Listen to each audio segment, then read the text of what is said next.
Hello and welcome to our Banking After Hours series, co-produced with Backbase, where we sit down with banking titans to get their views on the future of banking and beyond. Today, we're joined by Mark Bantigue, who is the head of digital strategy at BDO Bank, the largest bank in the Philippines. And of course, Abhijit Chavan, the regional vice president of customer success at Backbase, a banking engagement platform. Being one of the largest bank is a good thing, but I'm sure it comes with a set of challenges as well. I think one of the things that a lot of incumbent banks I speak to when it comes to digital transformation, one of the things they always tell me that is most challenging is the legacy system that they have to deal with. So Mark, in your goal and your mission towards digitizing your bank, like how do you deal with that challenge of legacy systems? Well, legacy systems is a challenge for any bank of any size. But of course, for larger banks, that is scaled.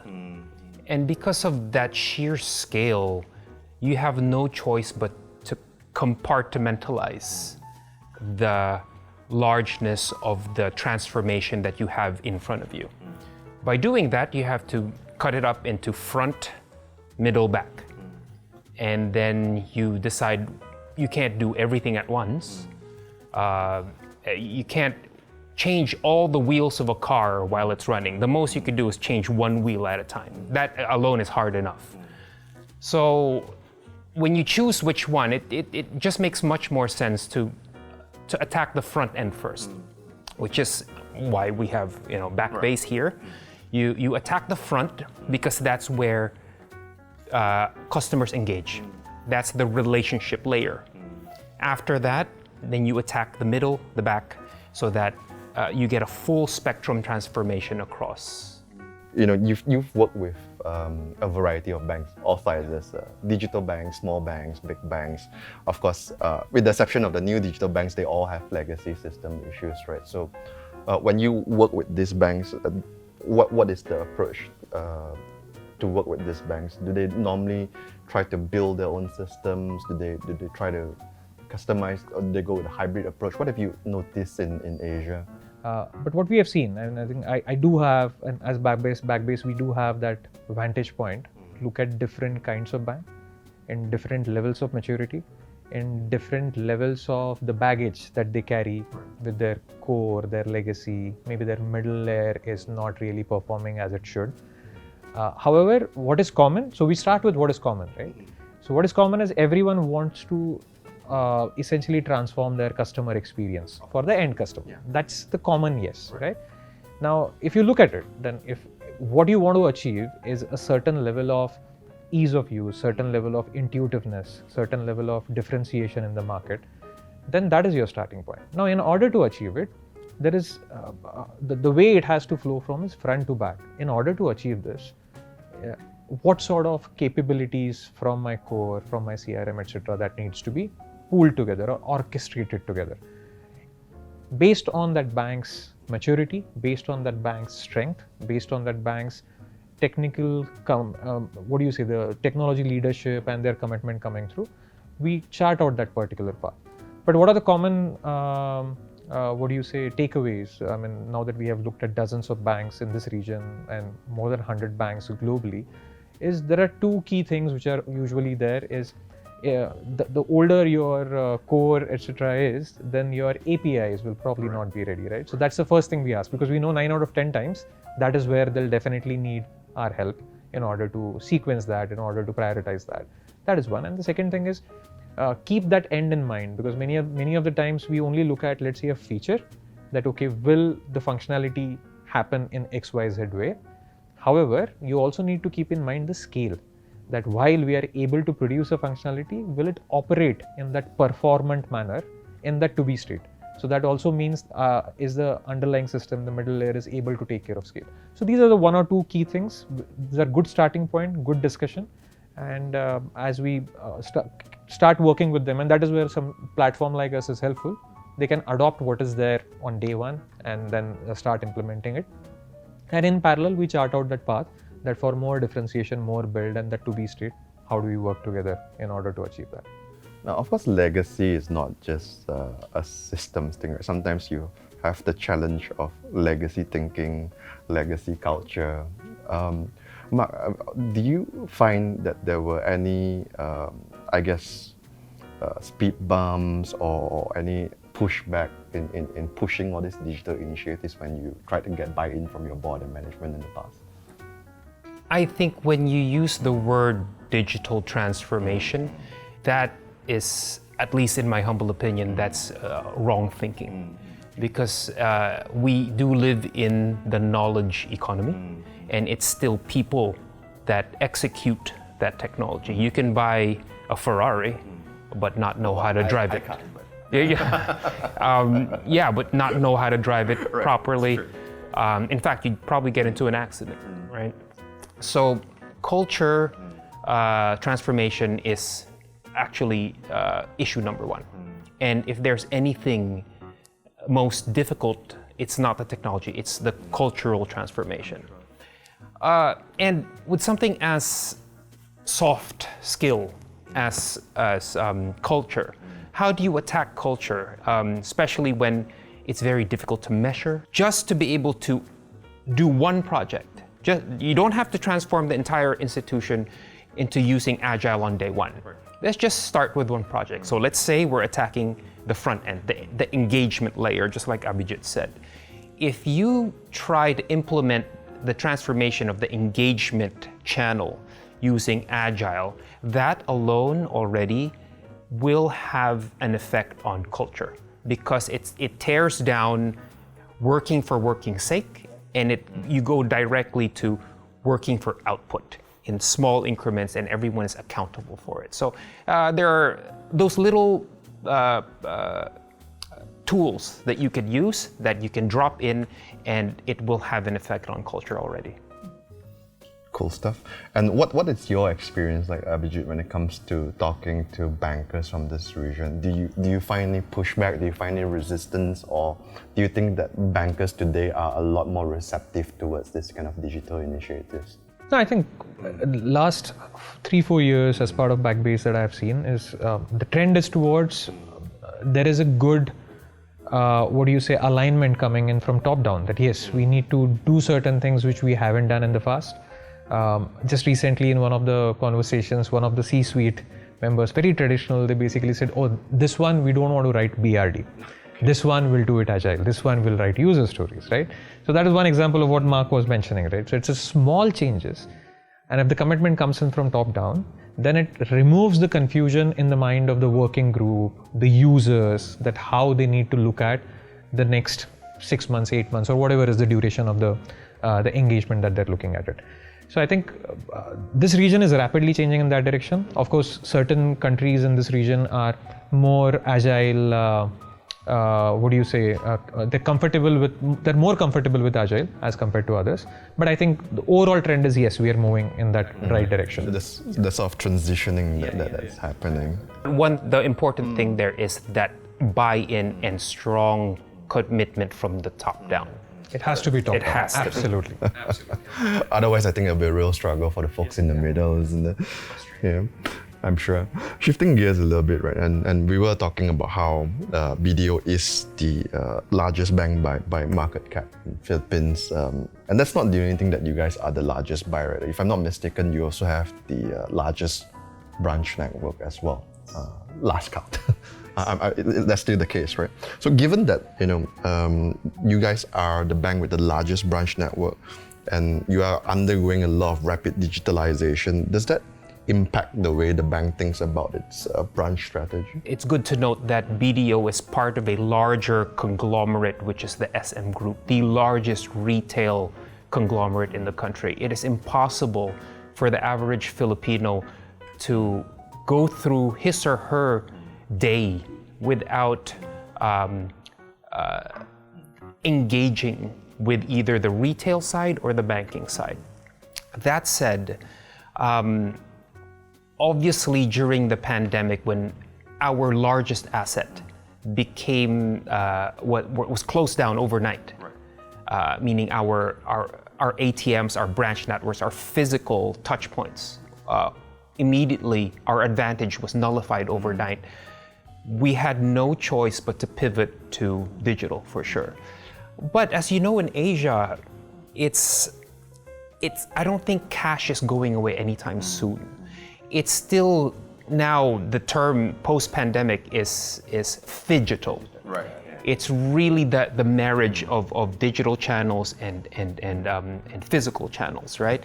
And that has, in fact, increased our ability to reach and engage and have very contextual touch points with Filipinos, making us, ingraining us more into the parts in their lives. In fact, I think the SM group and BDO have a very big nation building responsibility in the country, given that our central bank has a battle cry for financial inclusion. And it has been for years. For years now. Something that they've been consistently pushing. Thankfully, yes. And I think we can see that culminating in some improvement in the numbers, right? As I understand, it has gone up from 56 to 65% or more in terms of financial inclusion. Yeah. Yes. It started off during the pandemic. It started off with people having no choice but to go towards digital payments. So automatically, that's the entry point. That's the foot in the door to start getting people to engage into some sort of formal transactions. Then the step from transacting to keeping a balance in a wallet, in an account, in a savings, is a short step. It's a stone's throw away once you already are engaging in payments, right? So that was, we really saw that transition during pandemic into post-pandemic. And of course, when it comes to financial inclusion, it's an activity and exercise that I'm sure the bank is mindful of, and you've constantly driven the initiative, I'm sure. But my curiosity is that with the advent of all these new digital technologies, are there new ways that it has enabled BDO to further drive financial inclusion? We were able to launch within 7 months a new engagement channel, which allows us to open the doors for Filipinos 24/7 with the help of our branching network as well, for them to start their journey into financial inclusion. And then we slowly handhold them into the stages of greater and greater financial inclusivity, from just payments to keeping an account, and then slowly transitioning them to more wealth building, stability products there. So, and I think that's a good point, right? Because sometimes when we talk about financial inclusion, we get pigeonholed into the thought like, oh, okay, they have a bank account, but it's so much more than that. They need to be able to pay, need to be able to save, and kind of just build their life to the next phase, right? And what kind of wealth solutions is enabled in this to help them to kind of build to the next phase of their life? So I think, look at it from two perspectives, right? One, when we talk about financial inclusion, we are looking at underserved or unserved and bringing people into that mainstream financial system, so to speak, right? And more often than not, the moment we say financial inclusion, we only think about retail, for example, right? There is also micro SMEs, right? And there is a lot of need there, right? The typical transaction accounts, maybe there's very micro loans and things like those. They have clear needs from financial inclusion.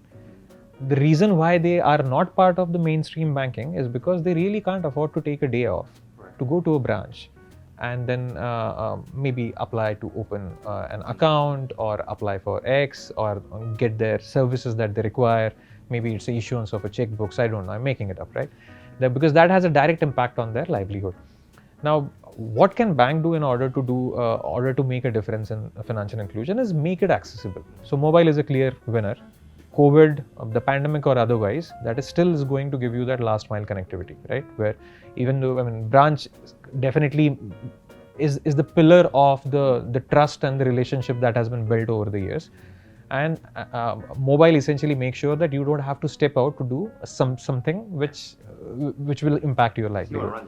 Right. Exactly the point. So what you do is you make it simple for them to enter the mainstream, open a simple account, get into the habit of saving a little bit.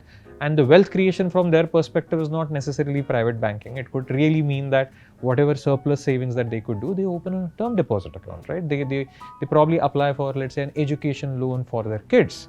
Maybe they want to expand something there, in their mom and pop store, and they can apply for that one. And there is already a transaction trail in order to assess their credit history.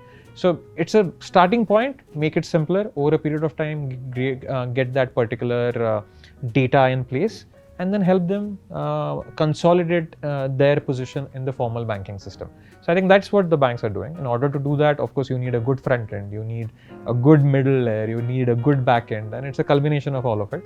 And you are building the nation, at the same time you're building the customer base, and you're architecting around the needs of the customer. For sure.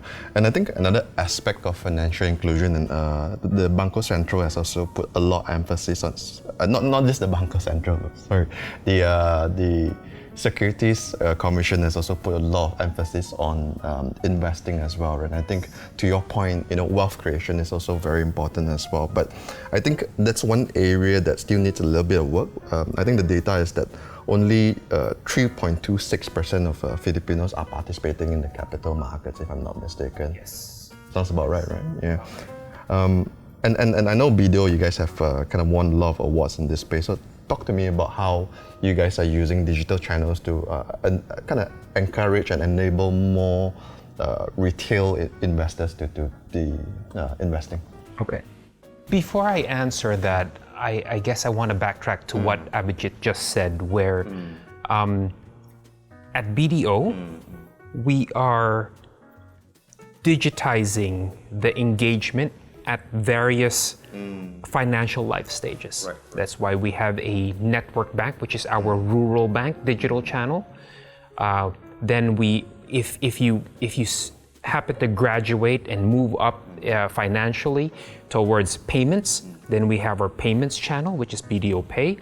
If you graduate, the next level would be our BDO Unibank digital mobile app. That's your vault, basically. That's your regular banking app.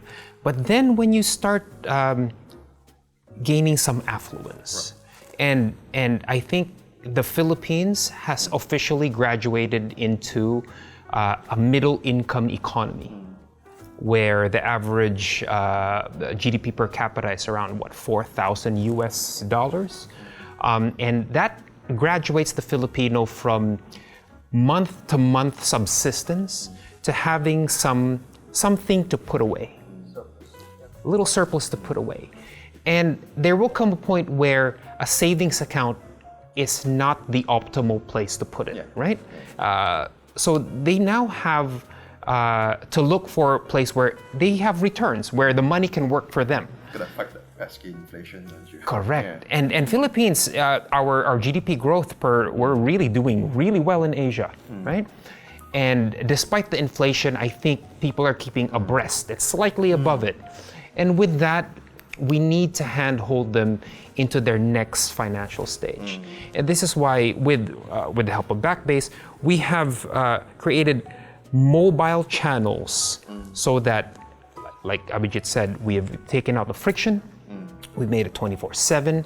Engagement is at will, and people just naturally know when I am graduating to the next level. On top of that, we want to make sure that the user experience is fluid from each financial stage to the next. And I think BDO is doing that on an omni-channel basis, whether you're at the branch, whether that's in the central business district branch or our rural branch partners, or whether it's on your mobile app, our website. So we really want to, all the engagement channels, whether it's physical, digital, we're gonna handhold you through each financial stage that you find yourself in. I like that thought process, right? Because it's not thinking about it around products, but rather the different life cycles of your customer and designing a solution for the particular life cycles. I think that's an important approach for banks to take. What's next for you guys? What other exciting projects are you working on in BDO? Oh, we're just scratching the surface. We're just graduating out of the. We're coming out of the post-pandemic era, and like I said earlier, although we've attacked the front end, the engagement layer, we have a lot of work to do. We have to make sure that the middle and the back is as powerful and as scalable as our front end layer. That gives us scale and reliability anywhere we go. We want to make sure that we complete that life cycle. So, as mentioned earlier, rural bank, payments, regular banking, insurance. That's an important. Yes. After that, trust, and after that, more slightly more risky investments after that. And once we complete that life cycle, then we really want to take it all the way back and incorporate that into our mother conglomerate as well, to make sure that retail and banking is one, it's really centered around the customer. Cool. We look forward to following your journey. And in closing, Abhijit, what are some of the exciting things that you're seeing developing in the Philippines that it's getting you excited? So I think this region, in general, as if you compare Asia as a region with, let's say, the other developed economies, quote unquote developed economies, is Asia has really leapfrogged when it comes to the digital adoption. We have actually missed out on the intervening steps, like what happened 10 years ago or 15 years ago, straight away. State of the art, mobile, intuitive. Skip the generation, right? So if you look at the digital population, the digital natives of sort, the Gen Zs or even borderline millennials like us. So in such cases, it becomes so much intuitive for them to utilize these channels. Now, if this is going to be, and this is not happening in isolation, right? Why is this happening? Because people are consuming the super apps, like be it Grab, be it Lazada, be it even Netflix. Like in every walk of life, they want that omni-channel presence, they want that ease of use, the intuitiveness, and they don't care in terms of how that orchestration is happening. So I think few of the things, and in Philippines we have several of our customers, they are in different stages of their journey. Everyone's why is different, right? So in a bank like BDO, which is working with the government to build the nation, right? So financial inclusion, otherwise creating that entire bouquet of offerings for the customers. That's one way to look at it. Some others would be a little smaller in their size. They want to be a niche player in this one. So I think the key thing that excites me, especially in Philippines, is there is a rapid focus on reimagining the customer journeys, right? They don't want to be tagged along, oh, we have been using this for 30 years. So I'll just use a slightly different technology, make it look jazzy, but rest everything stays the same. No one, fortunately, is talking in that particular language. So they get it, that it cannot just be done at front end, it needs to be done across the world, along with the thinking and culture, because culture will eat technology for breakfast every given day.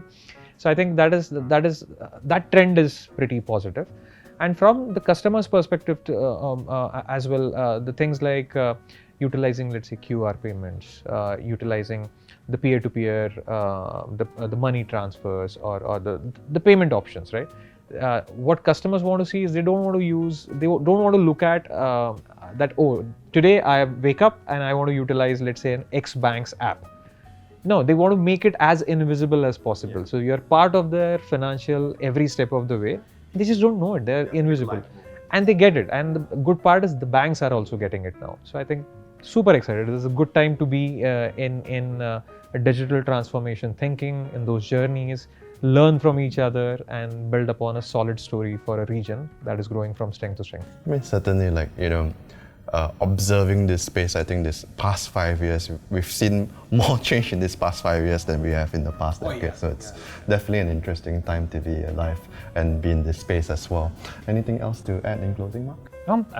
Thank you for having me here, and we're looking forward to really improving that engagement experience. And we're looking forward to chronicling your journey. Thank you for joining us, gentlemen. It's been a pleasure. Pleasure.